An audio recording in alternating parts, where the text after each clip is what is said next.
The house stood at the end of the forgotten road, a crooked silhouette against a sky that looked permanently bruised. I don't know why I stopped walking that night. I don't know why I felt drawn to it the way a moth is pulled toward a flame it knows will kill it, but something cold and patient, was calling me, and I answered. The air changed the moment I stepped off the road.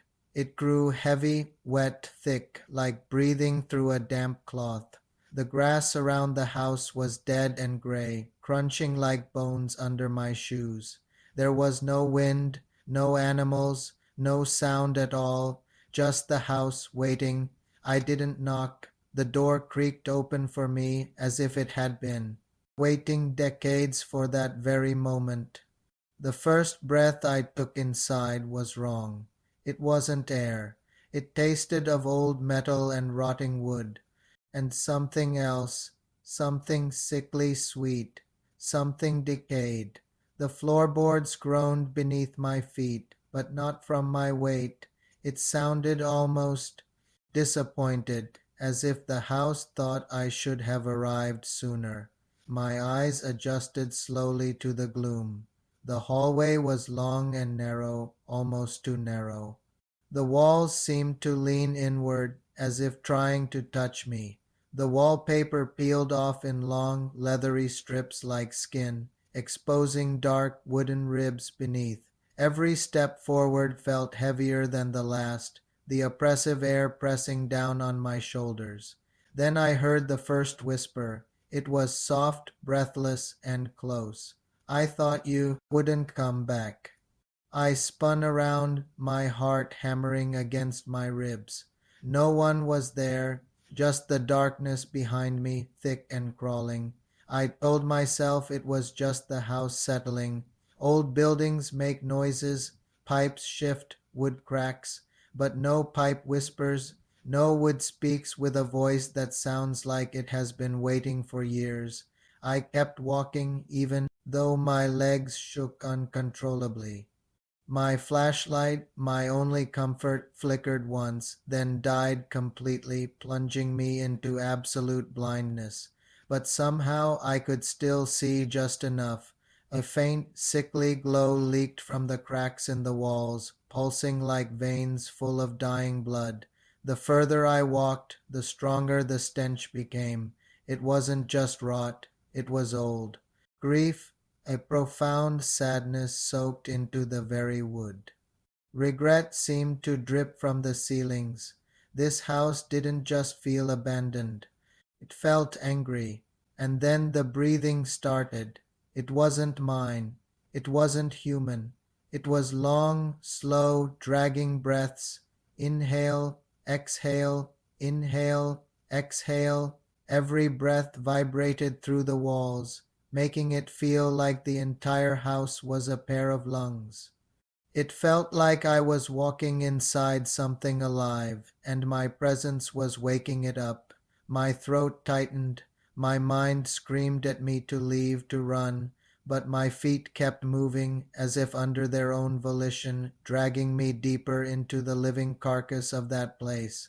When I reached the mirror, I froze. The glass was cracked, old, and covered in a thick layer of dust. But my reflection wasn't. My reflection looked wrong. It moved slower than me. It smiled when I didn't, and behind my reflection, something stood. A woman. She had no face, no features, just smooth, pale skin stretched taut across her head, as if someone had erased her existence entirely. In the reflection, she reached out. My heart stopped. She touched my shoulder in the mirror, and I felt a real cold hand on my real shoulder. I turned slowly, every muscle in my body screaming. There was nothing, just empty air, but the coldness remained, sinking into my bones like frostbite. I whispered, "Who's there?" Something whispered back, "You are." I wanted to run, but the hallway behind me was gone. The house had shifted. It had closed itself off, trapping me inside its ribcage. I had no choice but to keep walking deeper into the dark belly of the house. The floorboards beneath me began to throb like a steady, monstrous heartbeat. The walls closed in, the breathing grew louder, faster, hungry. Then came the hands. Cold, pale fingers crawled up between the floorboards. First one hand, then two, then dozens. They grabbed at my ankles, their nails scraping and ripping at my skin. I kicked and screamed, but they held tighter, like starving people fighting over the last piece of meat. A voice rose above the chaos, a woman's voice, soft, hollow, don't fight. The house needs you. The floor split open beneath me like a gaping mouth, and I fell into a darkness so heavy it felt like a physical weight crushing me. The hands pulled me deeper and deeper, dragging me into a place where no light had ever touched. Down there, in the suffocating black, I heard the faceless woman breathing right beside me. Slow, deliberate, starving. Her fingertips brushed my face, tracing my jawline, my eyes, my lips, learning me, studying me, preparing me, and then she whispered the terrible truth. The house doesn't kill you, it empties you, it takes your face, so it can wear it. I felt my skin stretch, pull, tear. An explosion of pain erupted across my skull as something invisible clawed at my face, peeling it off inch by agonizing inch. My screams echoed inside the house like music, and the house laughed, not with a voice, with the walls, the floors, the air. Every part of the house shook with a cruel, malevolent joy as it tore away the very thing that made me human. And as the darkness swallowed me whole, I finally understood. The house was never abandoned. It was full, full of the trapped, the faceless, the stolen, and now I am one of them. I feel the house breathing through me. I feel it using my face, my voice, my memories.